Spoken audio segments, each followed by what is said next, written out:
계신 하나님 감사합니다.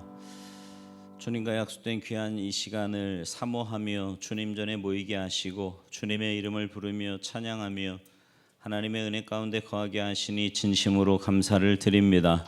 하나님께서 우리를 지으신 목적을 분명히 깨닫게 하시고 하나님을 예배하며 찬양하며 하나님의 영광을 위해서 살아가는 우리들임을 늘 기억하게 하셔서 매 순간마다 눈에 보이는 환경이나 또 때로는 삶의 문제나 어려움에 집중하는 인생이 아니라 그 너머에 계신 우리의 모든 생사화복을 주관하시는 전능하신 하나님께 집중하며 살아갈 수 있도록 힘과 은혜를 허락하여 주시옵소서.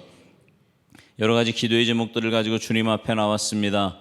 하나님 믿음으로 부르짖게 하시고 간구하게 하셔서 믿는 자에게 응답하시고 역사하시는 살아계신 하나님을 체험하는 귀하고 복된 밤 되도록 은혜 내려 주시옵소서. 이 시간 하나님의 말씀 앞에 섭니다. 각자에게 꼭 필요한 말씀으로 채워주시고 오늘 내게 주시는 레마의 말씀으로 받고 그 말씀의 믿음으로 순종하며 살아가는 우리 모두의 삶이 되도록, 그래서 주님 닮아가는 참된 주님의 제자들 모두 되도록 은혜 내려 주시옵소서. 감사드리며 예수님의 이름으로 축복하며 기도하옵나이다. 아멘. 오늘 이 밤 우리에게 주시는 하나님의 말씀은 시편 34편입니다.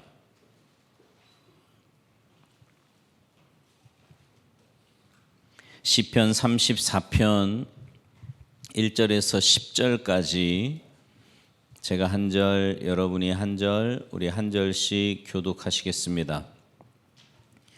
시편 34편 1절에서 10절까지 저하고 한 절씩 교독하십니다.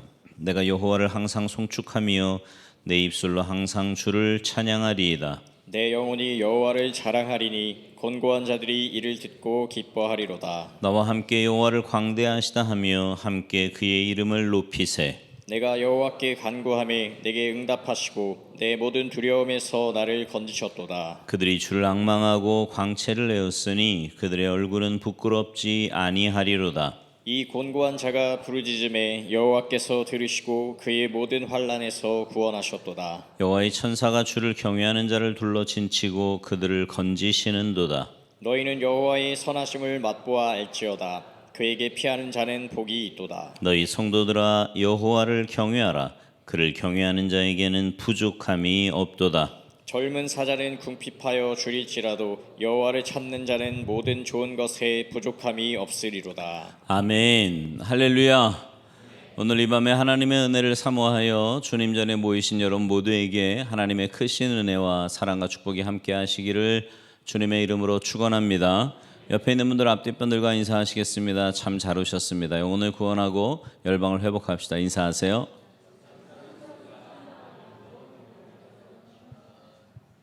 네.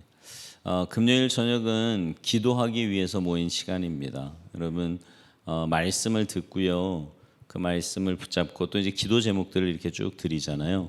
그 기도 제목들을 가지고 이렇게 부르짖어 하나님 앞에 간구하십시오. 여러분 왜 성경도 이렇게 묵상하면서 읽는 거하고 소리내서 읽는 거하고 은혜가 다른 거 아시죠? 기도도 그렇습니다. 기도도요, 이렇게 물론 침묵하면서 기도해야 할 때가 있어요. 근데 함께 모여서 기도할 때는 소리내어 부르짖어 하는 기도가 필요하니까 모여서 하는 기도 시간이거든요. 네. 그러니까 이 시간에는 소리내서 기도하는 게 은혜가 돼요. 그죠? 네. 해보신 분들은 이렇게 의심의 눈초리로 저를 보지 마시고 이렇게 해보세요. 해보시면 분명히 하나님이 주시는 은혜가 있고요. 그리고 참 특별한 게 뭐냐면 그렇게 정말 간절한 마음으로, 그러니까 간절하니까 소리를 내는 거거든요. 저는 그런 분 봤거든요. 평소에 이렇게 기도 소리 조용히 그냥 주여 이렇게 기도하던 분이요, 정말 이렇게 위기가 딱 닥치니까요 소리를 꽥꽥 지르면서 기도하는 걸 봤어요. 그러니까 무슨 말이냐면 내가 소리 내지 않는다는 건 아직 살만한 거야. 그죠? 근데 지혜는 뭐냐면 살만할 때 부르짖는 게 지혜예요. 아멘이시죠? 그러니까 열심히 목사님 저는요 성격이요 죽을 것 같으면 한대니까. 예. 그러니까 그때가 가서 하지 말고 미리 하시라고 미리 그렇게 기도하셔서 하나님의 역사를 체험하는 귀한 밤 되기를 주님의 이름으로 축복합니다. 1902년에 태어난 시인 김상용이라는 분이 있어요. 혹시 아세요? 네. 이분이 일본 리쿄 대학을 졸업을 했고요. 거기서 영문학을 전공했는데 그리고 난 후에 해방이 되고 강원도 도지사를 역임하다가 이화여자대학교 교수를 거쳐서 미국으로 건너가 보스턴 대학교에서 영문학을 연구했습니다. 귀국 후에 6.25 전쟁이 터져서 부산으로 피난을 갔고요. 1951년 부산에서 만 50이 못된 나이에 사망을 했습니다. 그런 그의 시 나무로 창을 내겠소 등 많은 작품을 남겼는데요. 이 나무로 창을 내겠소 여기에 보면 이런 구절이 있습니다. 왜 사냐건 웃지요. 이 구절은 들어보셨죠? 네. 그는 왜 사냐고 물은 뒤에 아니면 다른 누군가로부터 당신은 왜 사냐라는 질문을 받은 뒤에 그냥 웃었다. 이런 시에서 그는 표현을 하고 있습니다. 왜 웃었을까요? 산다는 것이 살아온 것이 간단하게 정리될 것이 아니니까 뭐라고 말을 하기 어려워서 겸연쩍게 웃었을 수도 있습니다. 그리고 지난 삶을 보니까 헛웃음이 나올 정도로 허무했다든지 허망했다든지 덧없다든지 그래서 웃었을 수도 있지요. 그것도 아니라면 정말 그는 살아온 날이 너무 행복했기 때문에 저절로 웃음이 나와서 웃었을 수도 있었을 겁니다. 근데요, 제가 그의 짧은 생애를 잠시 말씀드린 것처럼 만 50을 못 산 그의 생애를 보면 결코 웃을 만큼 행복하지는 않았던 것 같아요. 자, 그와 똑같은 질문을 여러분에게 한번 던져봅니다. 여러분은 왜 사십니까? 누군가 여러분에게 왜 사세요? 라고 물어본다면 그러니까 무슨 이유로 지금까지 살아오셨고 또 앞으로 산다면 무엇 때문에 여러분은 살아가실 겁니까? 이렇게 묻는 거예요. 뭐라고 대답하실래요? 네. 이런 질문에 대해서 어떤 사람은 행복해지기 위해서 어떤 사람은 내 자아 실현을 위해서 오늘인가요? 언제 이렇게 광고판을 우연히 이렇게 봤는데 내가 하고 싶은 걸 찾았다 이런 광고판이 있더라고요. 자기가 하고 싶은 걸 하기 위해서 사는 사람도 있을 거고요. 어떤 사람은 사랑하는 사람과 함께 하기 위해서 또 어떤 사람은 세계 일주 여행을 꼭 해보고 싶어서 또 어떤 사람은 맛있는 음식을 먹고 싶어서 등등 많은 대답을 하겠지만 그 어떤 것도 정답이라고 생각되지는 않습니다. 근데 오늘 성경은 우리에게요, 우리가 사는 이유가 분명히 있다고 말씀합니다. 우리가 사는 이유가 분명히 있대요. 그래서 우리는 오늘 본문 말씀을 통해서 우리가 사는 이유, 그래서 누군가 저와 여러분에게 당신 왜 사십니까? 라고 물으면 이래서 삽니다. 이제 오늘 설교 듣고 난 다음에 그 이유를 발견하시고 이래서 살아요 내가 라고 대답할 수 있도록 그걸 이제 오늘 본문이 말씀하고 있습니다. 우리가 사는 이유가 무엇일까요? 오늘 본문이 있는 이 시편 34편은 시의 종류가 왜 여러 가지 있잖아요. 무슨 탄원시 무슨 시 이건 감사시라 그래요. 감사 찬송. 알파벳에 따라서 지어진 시 가운데 하나입니다. 그리고 이 시는 다윗이요 사울의 박해를 받을 때 쓴 8편의 시 가운데 하나예요. 그러니까 좀 이따 말씀드리겠지만 사울의 박해를 피해 다니면서 쓴 시가 8개가 있거든요. 그 중에 하나가 오늘 본문입니다. 그 8개 시가요. 그 시편이 이제 다윗의 피난 때 쓴 건데 그 그림 지도 하나 보여드릴게요. 잘 안 보이시죠? 특히 뒤에 있는 분들은 전혀 안 보이실 것 같은데, 저 위에 빨간 줄 이렇게 출발에 맨 왼쪽이 기부아예요. 기부아야. 예, 그냥 안 보여도 가까이 계신 분들은 보이세요? 네, 거기가 기부아라고 써 있거든요. 그러니까 이제 기부아에서 시작을 해요. 이 다윗의 피난 시작이 거기서 시작을 해서 이제 어디에 이르기까지 가냐면 시글락까지 갑니다. 그래서 시글락에 이르기까지 10년이 넘는 세월을 여기저기 수차례 옮겨 다니면서 사울 왕에게 쫓겨다니는 정말 지독한, 여러분 생각해 보세요. 저게 10년 넘게 저러고 다녔다고 생각을 해보세요. 네? 우리가 남 얘기니까 그냥 편안하게 아우 그랬구나 저런 뭐 이런 마음으로 보지만, 여러분이 그런다고 생각을 해보시라고. 이게 얼마나 괴롭고 힘든 시간이었겠습니까? 근데 저 때 저렇게 고생을 할 때 쓴 시가 몇 개라고요? 8개.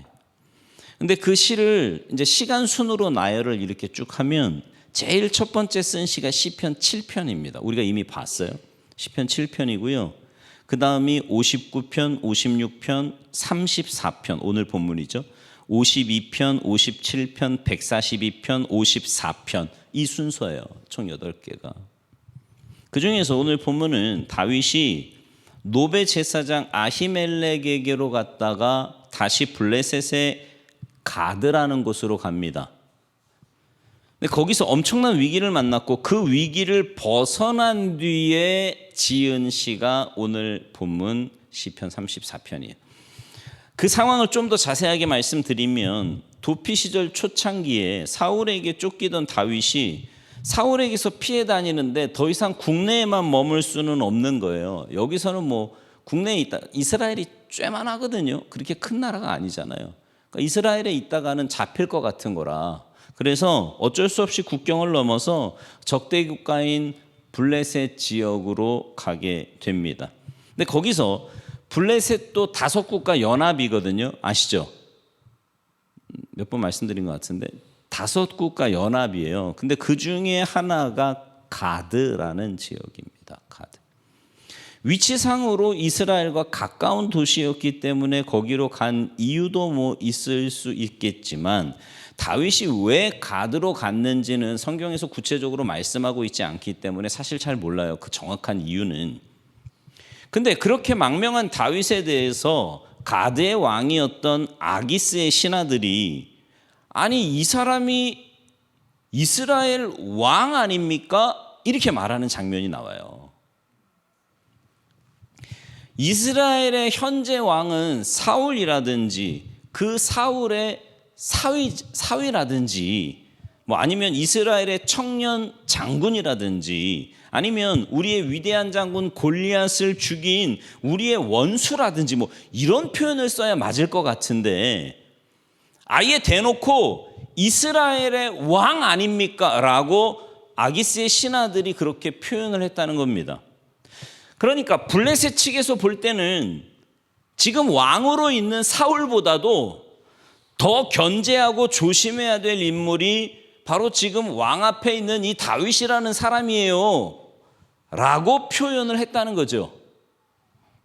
그러면서 한다는 말이 이거예요. 자, 사무엘상 21장 11절 볼까요?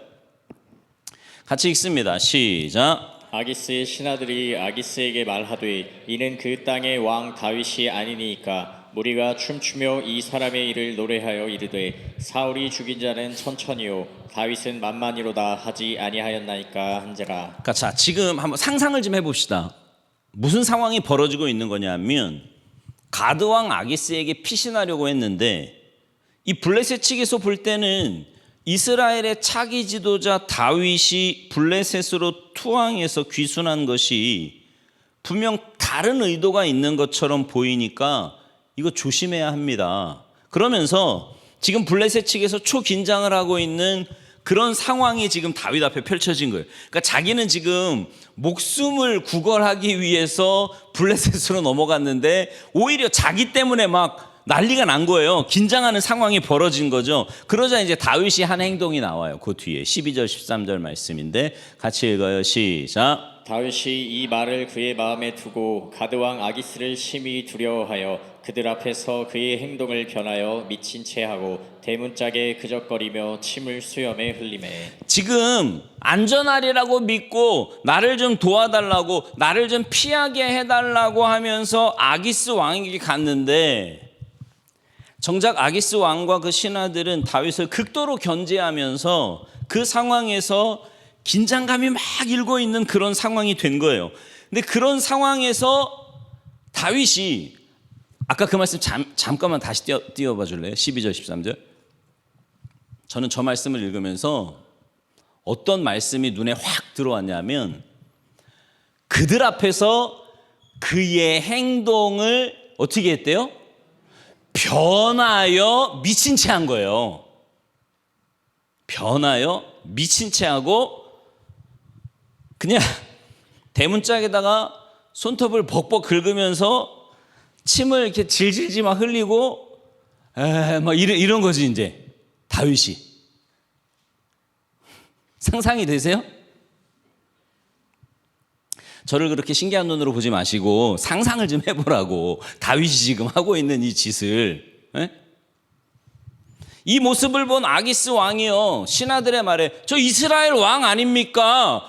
사울이 죽인 자는 천천이고 다윗이 죽인 자는 만만이라고 했던 그 사람 아닙니까? 그 말에요 잔뜩 긴장을 하고 있다가 아기스 왕이 다윗이 하는 모습을 딱 보면서요 긴장이 팍 풀어지는 거예요. 그러면서 하는 말이 그 다음 14절 15절입니다. 같이 읽어요. 시작. 신하에게 이르되 너희도 보거니와 이 사람이 미치광이로다. 어찌하여 그를 내게로 데려왔느냐? 내게 미치광이가 부족하여서 너희가 이 자를 데려다가 내 앞에서 미친 짓을 하게 하느냐? 이 자가 어찌 내 집에 들어오겠느냐 하니라. 사실 다윗이 아기스 왕에게 귀순한 것은요, 블레셋 측으로 보면 굴러들어온 복이라고 할 수 있는 거예요. 그죠? 그 다윗을 잡아서 이스라엘 왕 사울에게 갖다 바침으로 외교적인 어떤 흥정이나 어떤 영토 문제 등에 대해서 흥정할 수 있는 충분한 흥정의 카드가 될 수 있기 때문이죠. 그런데 그 위기의 순간에 다윗이요 완전히 무슨 전응하나 정신병자 같은 그런 모습으로 변했다 그랬어요. 아까 봤어요? 변했어요. 변했고 그것 때문에 위기에서 벗어날 수 있었다고 성경은 말씀합니다. 이 코미디 같은 연기가 먹혀서 다윗이 위기에서 벗어날 수 있었다라는 거죠. 만약에 다윗의 그런 연기가 실패했다면, 왜냐하면 이따가도 얘기하겠지만 좀 전까지 멀쩡하게 들어왔던 인간이 그 말을 딱 듣을 때마다 갑자기 막 이러니까 이건 말이 안 되는 거잖아요. 그래서 그 연기에 실패했다면 다윗도 죽었을 거고 다윗과 함께 했던 부하들도 죽었을 거예요. 근데 하나님의 도우심으로 아기스 왕으로부터 피할 수 있었던 거죠. 그렇게 하나님의 도우심을 경험한 뒤에, 그러니까 죽다 살아난 뒤에 그리고 지은 시가 오늘 본문이라는 거예요. 자, 그 시의 시작이 이렇게 됩니다. 자, 1절부터 3절 같이 읽어요. 시작. 내가 여호와를 항상 송축하며 내 입술로 항상 주를 찬양하리이다. 내 영혼이 여호와를 자랑하리니 곤고한 자들이 이를 듣고 기뻐하리로다. 나와 함께 여호와를 광대하시다 하며 함께 그의 이름을 높이세. 아멘. 다윗은요 자신이 항상 여호와를 찬양할 것이라고 하면서 자기 입술에서 찬송이 떠나지 않게 할 것이다 라고 선언하고 있습니다. 이거를 영어 성경 굿뉴스 바이블에서는요 이렇게 번역을 해놨더라고요. I will always thank the Lord. I will never stop praising Him. 그러니까 나는 항상 하나님께 감사할 것입니다. 나는 하나님을 찬양하기를 결코 멈추지 않을 것입니다. 그렇게 말하는 거예요. 모든 시간 쉼없이 멈추지 않고 하나님을 찬송할 것이라고 다윗은 말하고 있어요. 2절에서는요 내 영혼이 여호와를 자랑하리니, 여러분 이 자랑한다라는 말 역시 찬양한다라는 의미예요. 3절에서 하나님과 그의 이름을 높일 것이다 라고 말합니다. 이 역시 찬양한다, 찬송한다 라는 말입니다. 그러면서 한다는 말이 뭐예요? 2절 하반절에 보니까 곤고한 자들이 이를 듣고 기뻐하리로다. 자신의 찬양을 듣는다면 모든 사람들이 자신과 함께 기뻐할 것이고, 특별히 그 중에서 곤고한 자들이 더욱 기뻐하게 될 것이라고 말하고 있습니다. 여기 곤고한 자들이란 지금 힘들고 괴롭고 아프고 고통스러운 중에 있는 사람들인데요, 그들이 다윗이 하나님을 찬양하는 그 소리를 들으면 위로를 받게 될 거고요, 그들도 함께 찬송하게 될 거라고 오늘 본문은 말씀하는 겁니다.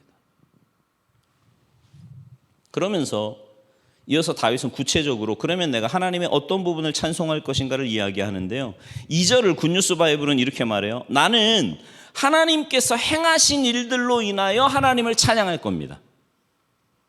하나님이 행하신 일들로 인하여. 3절, 하나님의 위대하심을 선포할 것입니다. 다윗은 뭘 찬송하냐면 창세 이후로 하나님이 행하신 위대한 일들로 인해 하나님을 찬양할 거래요. 나에게 행하신 하나님의 그 위대한 일들로 하나님을 찬양할 거라고 말하고 있는 겁니다. 자, 우리 4절부터 6절을 좀 같이 읽어보겠습니다. 4절부터 6절 시작. 내가 여호와께 간구하매 내게 응답하시고 내 모든 두려움에서 나를 건지셨도다. 그들이 주를 앙망하고 광채를 내었으니 그들의 얼굴은 부끄럽지 아니하리로다. 이 곤고한 자가 부르짖음에 여호와께서 들으시고 그의 모든 환난에서 구원하셨도다. 아멘. 앞서 말씀드린 대로 다윗은 안전하리라고 생각해서 도망갔던 곳에서 죽음의 위기를 만났고요, 거기서 위기감을 느끼고 속으로 하나님을 찬송하면서 겉으로는 즉흥적인 대본 없는 미친 사람 연기를 했습니다. 자, 근데요, 한번 잘 생각해 보자고요. 다윗의 연기력이 그렇게 좋았을까요? 물론 제가 이 시편 강의를 하면서 그런 얘기했던 거 기억하세요? 남자가 봐도 멋있는 사람이에요, 다윗은. 그죠? 보통 이렇게 싸움을 잘하는 사람들은 약간 좀, 이런 표현 써서 죄송한데 약간 단무지가라고 그러잖아요, 그죠? 이렇게 막. 근데 악기도 잘 달아요, 시도 잘 져요, 잘생겼다 그랬어요, 싸움도 잘해, 다 가졌어, 다 가졌어. 악기도 잘 달아, 악기도. 막 악기를 타면 귀신이 쫓겨나갈 만큼 악기도. 다윗은요, 정말 누가 그런 거 생각하면 연기도 잘했을 것 같긴 해, 다윗이. 그런데 조금만 생각해 보면 이게 말이 안 되는 게요, 자신을 죽이려고 하는 사울 왕과 이스라엘을 떠나온 그의 걸음걸이를 살펴보면, 또 블레셋으로 망명하기까지의 그 과정을 보면, 무엇보다도 아기스 왕 앞에 서기까지의 그 모든 과정을 보면, 그가 느닷없이 왕 앞에서 갑자기 미쳐버렸다? 이게 설득력이 있나요?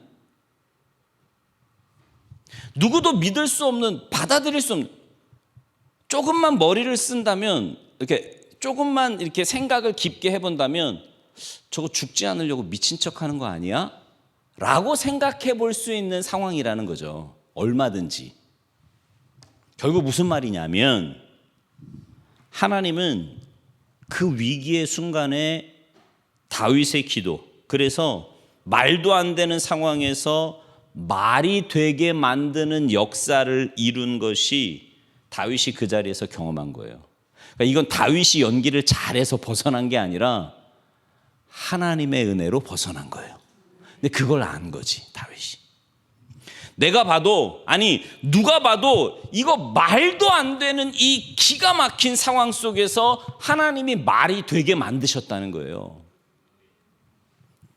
다윗의 어설픈 연기, 아마도 다윗의 측근들까지도 그 상황에서 어이없어 할 수밖에 없는 그런 상황이었는데, 그 연기를 보고 아기스 왕이 믿고 다윗을 죽이지 않고 그대로 살려보내는 이 일이 경험되어지면서 다윗이 뭐라고 고백해요? 나의 하나님을 찬송할 수밖에 없습니다. 하나님께서 나를 떠나서 나와 상관없이 이 우주와 세상에 행하신 일로 인해서 찬양할 뿐만 아니라 하나님이 지금까지 해오신 일들을 보면 찬양할 수밖에 없다는 거예요. 그런데 그것뿐만이 아니라 나 같은 것에게 베푸신 이 놀라운 일들로 인해서 나는 주님을 찬양하지 않을 수 없습니다. 그렇게 오늘 본문에서 말하고 있는 거죠. 그러면서 그는 5절에서 무릇 경건한 자들은요 위기의 상황에서 하나님을 바라보고 찬양해야 한다고 말합니다. 5절에 그들이 주를 앙망하고 라고 말씀해요. 여기 앙망한다라는 말은 갈망한다, 강렬히 바란다라는 뜻인데요, 아무리 힘들고 어렵고 괴로운 상황에서도 하나님을 끝까지 앙망하는 그 사람에게 하나님이 역사하신다는 말입니다. 하나님이 응답해 주실 거고요, 그 얼굴을 부끄럽지 않게 하십니다. 환난에서 구해 주세요.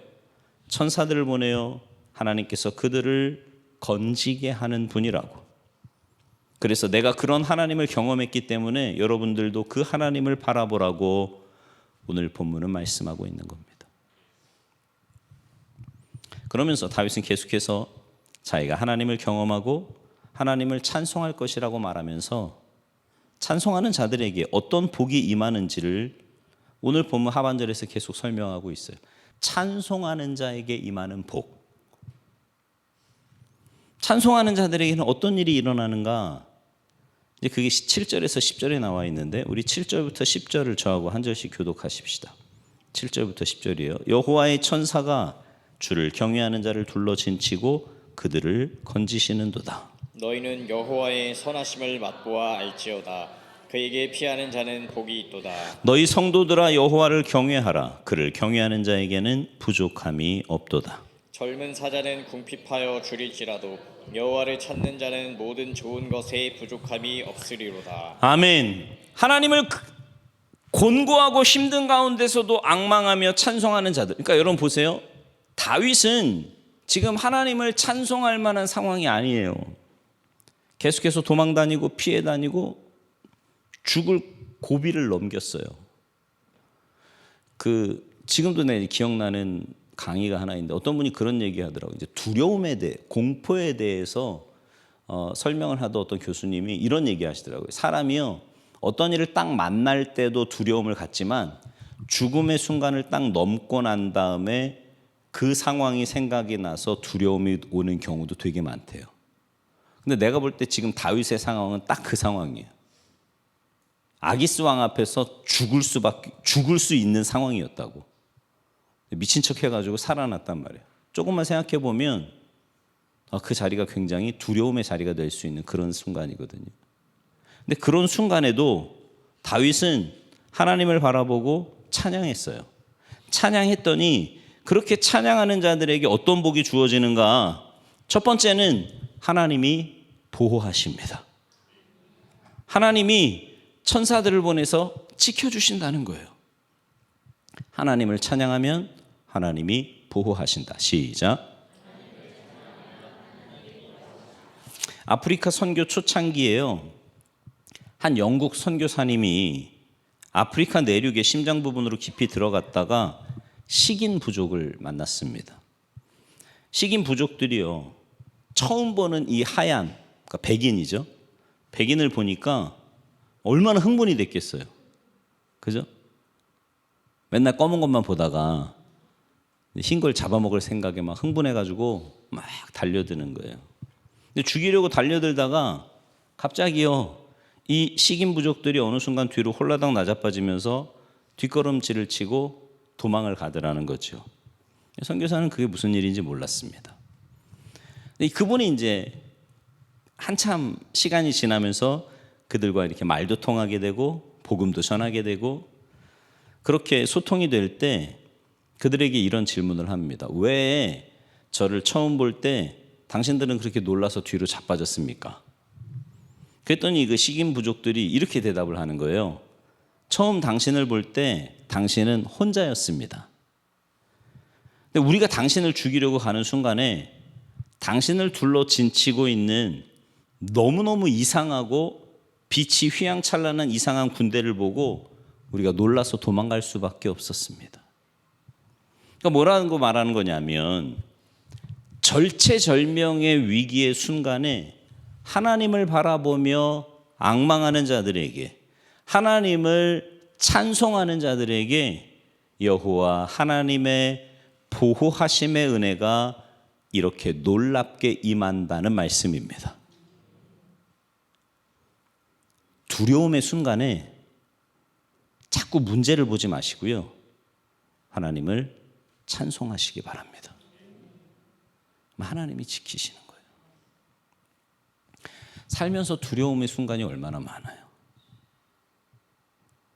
이게 큰 병에 딱 걸려서 제 기도받으러 오는 분들의 공통점이요, 이게 겁에 질려 있어요. 잘못하면 죽을 수도 있잖아요. 겁이 나는 거예요.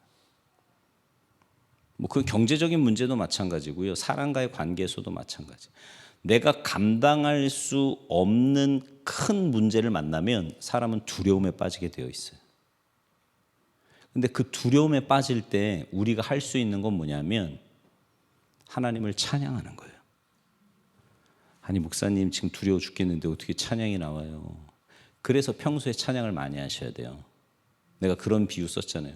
운동선수들이 왜 맨날 막 이러면서 왜 맨날 운동을 해요? 네? 그 상황이 딱 되면 나도 모르게 그게 나오는 거예요. 여러분 생전 찬송 한 번 안 부르고 맨날 트로트나 부르다가 문제를 딱 만나면 찬송이 나오겠어, 트로트가 나오겠어? 네. 그러니까 찬송을 부르는 거예요, 하나님을. 근데 늘 평소에도 찬송을 부르고 찬송을 듣고 그러면 위기의 순간에요, 마음은 너무 힘들고 눈물은 나는데 입으로는 찬송을 한다니까. 그리고 하나님을 보면서 찬송을 하는 거예요. 그렇게 하나님을 찬송할 때 하나님은 천군 천사를 동원하여 우리를 지켜주실 줄 믿습니다.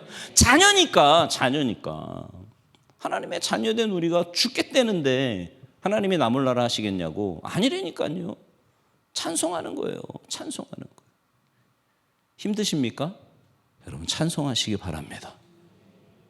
천사들을 동원해서 지켜주실 줄 믿습니다. 두 번째, 하나님을 찬송하는 자들에게 어떤 일이 임하는가? 오늘 본문은 여호와의 선하심을 맛보아 알지어다 이렇게 말씀해요. 그러니까 하나님의 선하심을 경험적으로, 체험적으로 알게 된다 이런 말이에요. 여러분 여호와의 여기 선하심이란 이거 실제적인 거예요. 원어의 뜻은 경제적인 이익을 말합니다. 아름다움을 뜻하고요, 행복을 뜻해요. 악이나 나쁜 것이 없는 선하고 좋은 것을 뜻합니다. 그러니까 어떤 경우에도 하나님을 향해서 찬양하기를 고집하는 그 사람, 내가 어떤 상황, 아무리 어렵고 힘들고 심지어 정말 죽을 것 같은 그런 공포와 두려움 가운데 있다고 할지라도 하나님을 바라보면서 찬양하는 거예요. 하나님을 생각하면서 찬양하는 거예요. 찬양이 내 입술에서 끊이지 않는 그 사람에게는 하나님께서 각종 좋은 것으로 채워주시는 그 은혜를 맛보게 하신다는 거예요. 하나님의 선하심을 맛보아 알지어다. 이게 찬양하는 자의 복이에요. 도무지 찬양할 수 없을 때, 그럴 때 있잖아요. 안 나와 찬양이 너무 힘들면. 그럴 때 정말 찬양하고는 너무 거리가 멀어도 뭐 좋은 일이 있을 때는 막 흥얼흥얼 저절로 막 나오죠. 근데 그런 상황이 아니야. 너무 먼 그런 상황이라고 할지라도, 그런 괴롭고 고통스러운 상황에 있을 때라도 하나님을 찬양하면 하나님의 선하심이 임하게 될 줄로 믿습니다. 하나님의 선하심을 맛보아 알지어다. 찬양하는 자가. 세 번째, 하나님을 찬양하는 자에게 어떤 일이 일어나는가? 부족함이 없게 된다 그랬어요. 우리 10절을 다시 한번 읽어봅시다. 10절 시작. 젊은 사자는 궁핍하여 줄일지라도 여호와를 찾는 자는 모든 좋은 것에 부족함이 없으리로다. 아멘. 동물의 왕국 가끔 보세요. 저는 가끔 보거든요. 동물의 이 젊은 사자는 동물의 왕이라 그러잖아요. 왕. 초원의 절대자예요. 원하면 언제든지 자기가 원하는 먹이를 먹을 수 있습니다. 그런데 젊은 사자가 굶주린다. 이건 뭐예요? 없어. 사냥할 것도 없고 또 때로는 사냥을 못해요. 뭐 늘 성공하는 건 아니잖아요. 그럴 수 있어요. 굶을 수 있어요. 그런데 오늘 주님은 뭐라고 말씀하냐면 젊은 사자도 굶주리는 그런 모두가 힘든 상황이라고 할지라도 하나님을 찬양하고 또 찬양하는 사람은 부족함이 없게 하시겠다는 거예요. 여러분의 삶에 부족함이 있다면 여러분은 찬양이 부족한 겁니다. 여러분의 삶이 힘들다면 찬양이 부족해서 그런 거라고요. 오늘 다윗은 말합니다. 내가 절체절명의 위기에서 하나님의 능력을 경험하고 난 다음에, 그러니까 다윗이 죽음에서 산 건 자기 능력이 아니라는 거예요. 이건 하나님의 능력이라는 거예요. 그 하나님의 능력을 경험하고 난 다음에 내가 찬양을 하나님 앞에서 결단하고 그 찬양을 하나님께 불렀더니 여호와는 나의 목자시니 내게 부족함이 없으리로다. 그렇게 만들어 주셨다는 거죠. 오늘도 찬양하는 자들을 부족함이 없게 만들어 주실 줄 믿습니다. 그러면서 다윗이 또 무슨 말을 해요? 12절 보세요. 12절 같이 읽습니다. 시작. 생명을 사모하고 연수를 사랑하여 복 받기를 원하는 사람이 누구뇨? 이게요, 공동 번역은 이렇게 번역해 놨거든요. 한번 보면서 들어보세요. 즐거운 날을 보내고 싶으냐? 좋은 일을 보며 오래 살고 싶으냐? 그러니까 여러분, 그냥 단순하게 오래 사는 게 아니라 즐겁게, 행복하게, 건강하게 장수하는 비결이 있는데 그게 뭐라는 거예요? 그게 찬양이라는 거예요. 찬양. 우리 교회도 이렇게 보면 연세 드신 분들이 조금씩 늘어가는데 은퇴한 이후에도 하나님을 찬양하기를 게을리하지 않을 때 하나님께서 그들을 건강하게 장수하게 만들어 주신다는 거죠. 시골의 어느 교인이요, 늘 중얼거리면서 작은 수첩에다 동그라미를 하나씩 그려가요. 이분은 한글도 잘 몰라요. 찬송도 잘 몰라요. 그런데 주기도문을 늘 암송을 해요. 우리 주기도문 말씀 주일날 이렇게 들었잖아요. 그래서 그 주기도문을 늘 암송하면서요, 한 번 암송할 때마다 수첩에다 동그라미를 한 번씩 치는 거예요. 주기도문 한 번 암송할 때마다. 찬송을 부르는데요, 연세 드신 분들 찬송, 그래도 우리 교회 연세 드신 분들은 다 아주 음악성이 뛰어난 분들이야. 연세 드신 분들 이렇게 찬송하는 거 들어보면요, 그냥 곡이 다 똑같아. 내 주를 가까이 하려 함은 십자. 그냥 똑같아. 근데 이분이 그렇게 찬양을 하는 거예요. 근데 그런 찬양을 하면서도요, 찬송 한 번 하고 나면 동그라미를 또 한 번 쳐요. 그러니까 이분의 수첩은 맨 동그라미밖에 없어. 모르는 사람이 보면 뭔가 맨 동글뱅이밖에 없으니까. 근데 그 동그라미가 다 주기도문하고 동그라미 치고 찬송 한 번 하고 동그라미 치고. 여러분, 그렇게 매일 찬송과 기도와 말씀으로 사는 그분이요, 80이 넘는데도 얼마나 건강하게 사시는지 몰라요.